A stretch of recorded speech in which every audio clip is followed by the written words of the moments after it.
this summer election, political developments in one southern state are being watched very closely. Here it's a bitter contest between a man who's hoping to claim his father's legacy and the chief minister, who till recently was part of the NDA at the centre.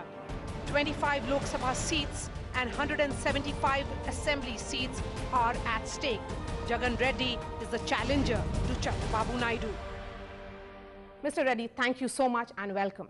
Your father, YSR, was the tallest leader of United Andhra Pradesh. Today, as you fight to claim his legacy, it's half his legacy.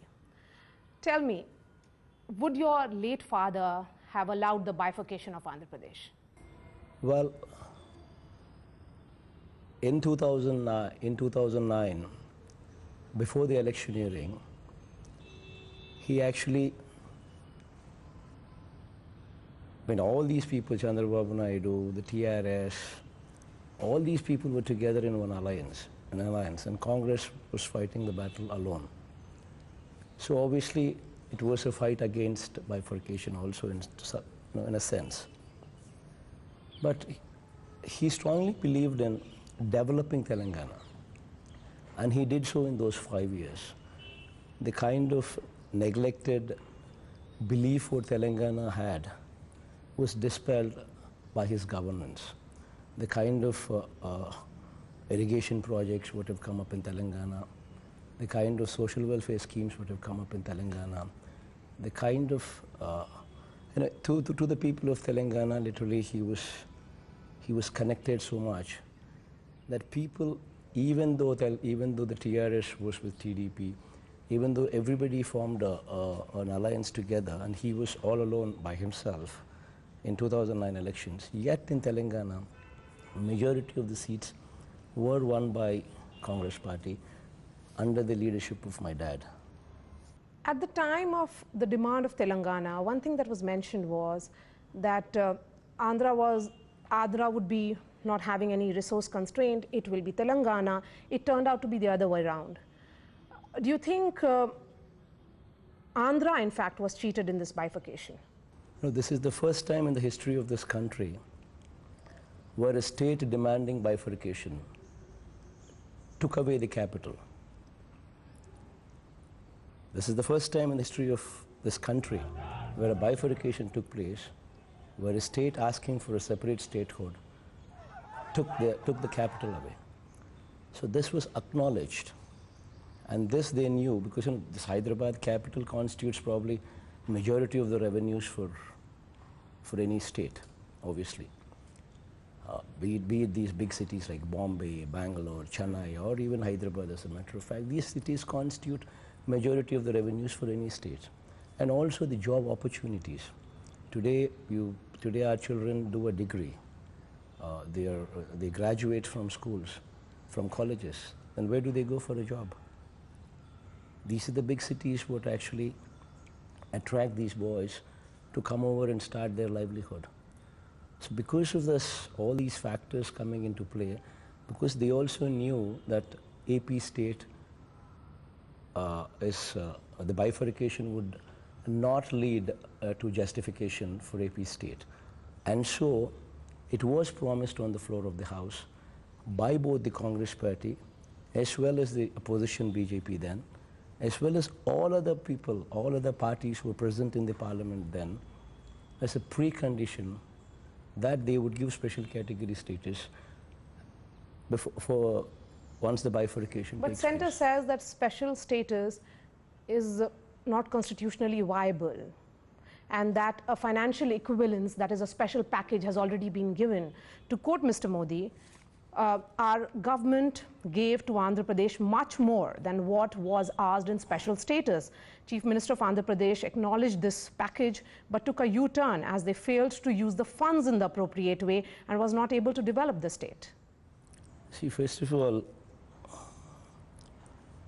it's a parliament given word. See, as a precondition for bifurcation, the whole of the parliament broke the state with the precondition that they would give special category status. In the Lok Sabha, people like us who were staunch supporters of who were staunch supporters and who said no to bifurcation, were suspended from the House. And in the Rajya Sabha, when this bill was passed, the entire opposition and the ruling parties have come together, acknowledged that injustice is being done, and as a precondition have accepted to give special category status. Now, who is Chandrababu Naidu to say something? Who is Chandrababu Naidu to accept to anything? And how is it fair for somebody else to say that they've given a so-called package when the very Chief Minister himself later came on record and said that I have not received any such package? So who's lying here? You should be the one to say that. See, the fact of the story is none of these people have the moral right to cheat our people. It is our people, the state of Andhra Pradesh, who's been betrayed. See, today, what special category status means to our state, I would just be very quick to sum up that. See, today our kids who graduate from colleges, where do they go for jobs? Only special category status ensures that special incentives are given to those special category states where you don't have to pay income tax exemption, a GST exemption. These kind of special incentives come only with special category status. And only when you have these kind of special incentives given, that people would come up, set up hotels in Andhra Pradesh, set up hospitals in Andhra Pradesh. A special package will not be good enough? Special package will never justify. See, these kind of special industrial incentives, IT 100% income tax exemption, 100% GST exemption, these kind of things would motivate people like you, people like anybody who's an entrepreneur to come up, set up a hotel, set up a hospital, set up a factory, set up an IT space.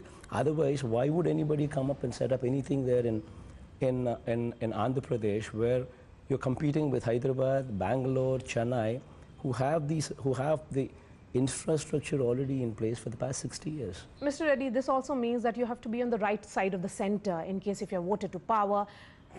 Who will that be? Will you be comfortable dealing with Narendra Modi or doing business with the Congress party? See, as far as we are concerned, we do not trust any of them. There's an element of mistrust. As far as our state is concerned, both of them have cheated our state. Both of them have betrayed our state. Now coming to the Congress part. Congress, against our wishes, against the majority of the wishes, broke our state. Then they did not incorporate this demand of special category status or this promise of special category status into the AP Reorganization Act. Had they incorporated this promise of special category status into the act, then we could have gone to the Supreme Court, knocked their door. But not doing so, Congress betrayed our state. Then now coming back to BJP. BJP being in power, having promised in the floor of the parliament that they would grant special category status, not even for 5 years, but for 10 years, having incorporated the promise of special category status in their manifesto, and also the fact that Mr. Narendra Modi ji himself in Tirupati, at the foothills of Lord Venkateshwara, himself spoke about special category status and said if he is elected to power, he would grant special category status. Now, so both these people have betrayed our state. So there is an element of mistrust when it comes to national parties. So what we are saying is, we do not want to trust anybody.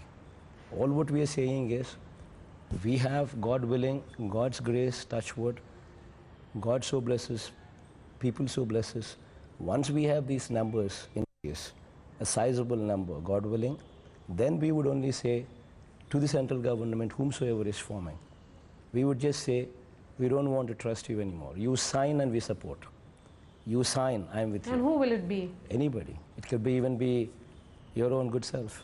Well, I'm not contesting and I do not have a political party. How do you look at the performance of Narendra Modi government? See, maybe Narendra Modi ji has done well, maybe. I do not know. Because, the post the attack, probably he's emerged more as a strong-willed leader. But as far as Andhra Pradesh is concerned, both Narendra Modi ji and Rahul Gandhi ji, both of them do not score well in Andhra Pradesh. So are you saying that Narendra Modi is no factor in Andhra Pradesh? As far as both of them, Rahul Gandhi ji as well as Narendra Modi ji, both of them will definitely be a no factor in Andhra Pradesh. The reason being, both of them betrayed the people of Andhra Pradesh on special category status. You have been in a perpetual election mode for the last 3 years, crisscrossing the entire state. What happened between 2014 and 2019? And what is giving you confidence this time? See, what happened in 2014 was Chandrababu Naidu had no anti-incumbency on him. He was not in governance. And people believed in his lies. I mean, the kind of false promises what he made, the kind of false promises what he put up in his manifesto, people believed that he, being an experienced chief minister, would deliver the state better. And he also had factors like Narendra Modi ji's euphoria, what was countrywide felt, also added to him. And then he had a little bit of help from one other actor by name Pawan Kalyan also. All these factors put together, because he had no anti-incumbency, because he could lie through his teeth, and because he had Modi ji and other factors also added to them. So all these factors played out and gave them just that 1% margin. See, we were 44.5% vote share, versus they probably 1% more than us, all of them put together. So the difference between them and us is just that little bit of less than that 1% vote share. You were at your weakest in 2017, I would say, when you lost the bypoll in Nandyal, which was a prestige battle. You also accepted that Naidu had hit you hard.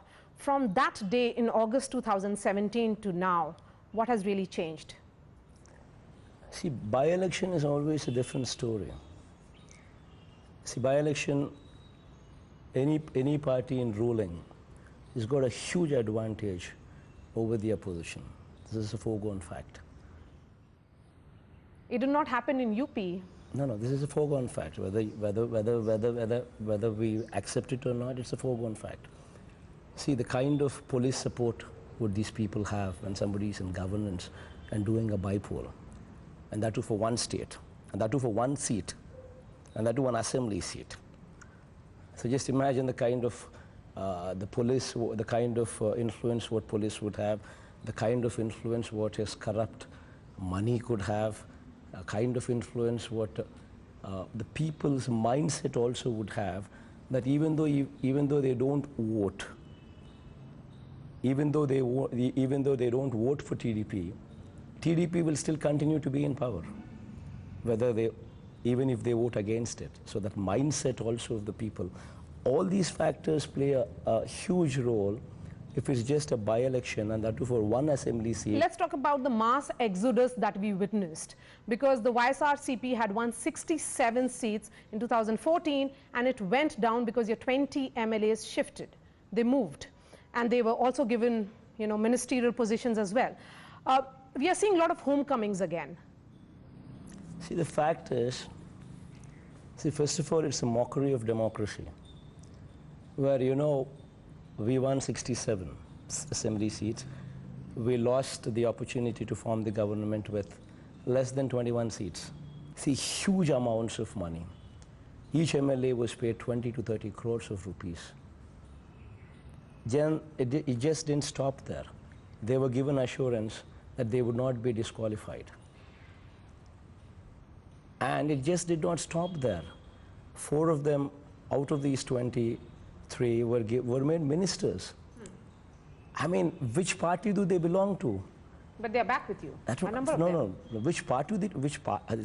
See how the democracy is being mocked.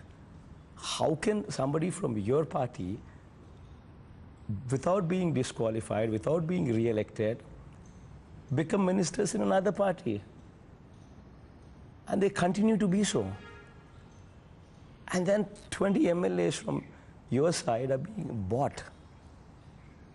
Each of them pay 20-30 crores of rupees, and they're not disqualified. The money power. And they're not only the money power. Look at the abuse of Speaker's office. Look at the abuse of ruling parties, abuse of ruling parties' power. In 2014, again, we had seen that Chandrababu Naidu had an alliance with the BJP and Pawan Kalyan, which meant that they got extra votes. This time, there is no alliance. How does it help you? See, obviously, basically, there is a tacit understanding between the two of them, of course, because when Pawan Kalyan filed his nominations, there were a lot of Telugu Desam Party flags all over. So, and literally, he never countered that.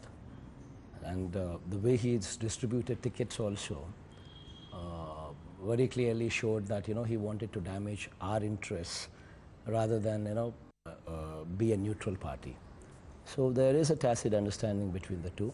But nevertheless, see, it is a vote against anti-incumbency. And everybody who admired or loved or was in favor of Pawan Kalyan, last election in 2014 voted for TDP. And now, even though there is a tacit understanding between the two, the very fact that he's fighting his own battle would split only those votes would have been voted for Telugu Desam Party earlier. You are being also accused to have some kind of tacit understanding with KCR and also with Narendra Modi in Delhi. See, what is there to have a tacit understanding? I don't understand. Both of them are insignificant in my state. What is there that they can do in my state that you know, that a word like a tacit understanding could actually be played out? See, the fact of the story is there is a broad understanding that each of these states would come together and help each other. Yes, you're both with KTR. KCR Garu I'm thankful to KCR Garu, in fact, for he's come forward, even though he's not from my state, he has come forward and he said, and he has pledged his support for special category status. Just imagine what it could do. We have 25 MPs in our state. God willing, we win majority of these seats. Majority meaning a huge majority of these seats. And God willing, they also get a huge number of their seats in Telangana. Just imagine 17 and 25 of these MPs coming together as one block. So it's a federal front? No, whatever front you name it. It's a 42 member MPs coming together and all of them demanding for special category status for Andhra Pradesh, that this promise was made in the parliament and it has been mocked. There are two meetings which are very important here. On 22nd October 2009, you met Sonia Gandhi, and after that meeting, Mr. Reddy, you had declared, I have full faith and trust in her. I will abide by whatever decision Madam takes. A week after that meeting, Rosaiya is made the Chief Minister. Why do you think your candidature was not acceptable to the Congress High Command? And thereafter, there was also another meeting that took place between your family and Mrs. Gandhi. Could you just give us the details of these two meetings? See, the first meeting what you speak about is 6 months before. See, that was during a time when Rosaiya Garu was to be made the Chief Minister. And there was, and in fact, I seconded his name in the CLP meeting. I said, I myself proposed Rosaiya Garu's name. Because, you know, it was just 15-20 days after my father passed away that I happened to be at my father's crash site, the chopper where at the hillock where the chopper crashed, and it was a hillock, and I had to walk up, and there was a huge condolence meeting which was organized at the foothill of that hillock. And I mean, whensoever I relate to this topic, I still see chopper pieces all over. And the topic of discussion while coming down was that so many of them died out of shock, unable to bear the death of my father. Some of them committed suicide, some of them died out of shock, and the number was huge. 700 to 800 people passed away. And that was the topic of discussion while I was coming down. So that was playing in my head. And I walked down And in that condolence meeting that day, when I was to speak, I said, I will go visit every house what had given up their lives for my dad, because they mean family to me. You ask me why I said that, there is no answer. It's just an emotional spurt of the moment decision. And somehow the Congress High Command did not want me to do that. Why? I do not know, you should ask them. See, it was simple. I said, did they see you emerge months. as a leader in your own right, just as your father was? For 6 months, I would have met Ahmed Patel ji at least 6-7 times. I would have met Sonia Gandhi ji at least thrice or 4 times. And I would have asked them so many times, please give me permission to go. And every time I say that, they used to always say, postpone it. Then after 6 months of waiting, you undertook that yatra? I pushed, because you know, if I don't do it, I lose myself as a human being. It was a word given at my father's crash site, and these people did not want me to do it. So this instance, what you spoke about, Roshaya Garuji's, was 2000. And that meeting of your family with Mrs. Gandhi? 2014 incident. And the other incident, what you're talking about, is 1 year later. 1 year, so in between that period of 1 year, so much has happened. 6 months, I tried to prevail on them. They did not concede. Then 6 months later, I pushed with my Padayatra. Then the entire Congress party came together. They said they stopped ministers from attending my Odarp Yatra. They stopped MLAs from attending my Odarp Yatra. They stopped MPs from attending my Odarp Yatra. You know, basically, it is not even an Odarp Yatra, I would say. The journey took that name. See, because, you know, we have houses all over the state. And every house, obviously, when we go, there are n number of villages in between. And every village, you're stopped by people. You had dad's statues coming up in every village. And to get to one village to another village, I used to even travel at 3 a.m. in the morning, 4 a.m. in the morning. And at that hour also, people were literally waiting. So did the Congress leadership feel threatened because of your popularity and the kind of support that you got? Because Odarpo Yatra visibly was a significant landmark in your political career. What I did was I just chose to do what was right. Then later what happened, people coming, people expressing their solidarity, people standing by me, all these things are just part of the journey. Can there be new rules of engagement with the second generation of Congress leaders? We are seeing Rahul Gandhi in command and also Priyanka Gandhi. See, basically, as if now, I mean, I'd be very candid to say that I don't have any vengeance or any grievance against anybody. I believe in God, and I do read Bible every day, and I have a lot of faith in God. And I strongly believe that vengeance is not mine. It is for God to decide. And I have forgiven them in my heart. As far as I'm concerned, my state is priority. As far as I'm concerned, special category status is priority. 23rd of May, what's happening in Andhra Pradesh, and also who is the Prime Minister at the center? That is not something what you should ask me. That is something what Who do you want to see as Prime Minister, if I may ask you? See, these are things what God can only decide. How can I be the judge for all those things? So 23rd of May, as far as Andhra Pradesh is concerned. Okay. As far as Andhra Pradesh is concerned, God willing, God so blesses. So you are the next Chief Minister. God so blesses, God so willing, people so bless me. God willing, humbly I say, maybe. Thank you so much. Jagan Reddy, always a pleasure to speak to you. Thank you so much for your time.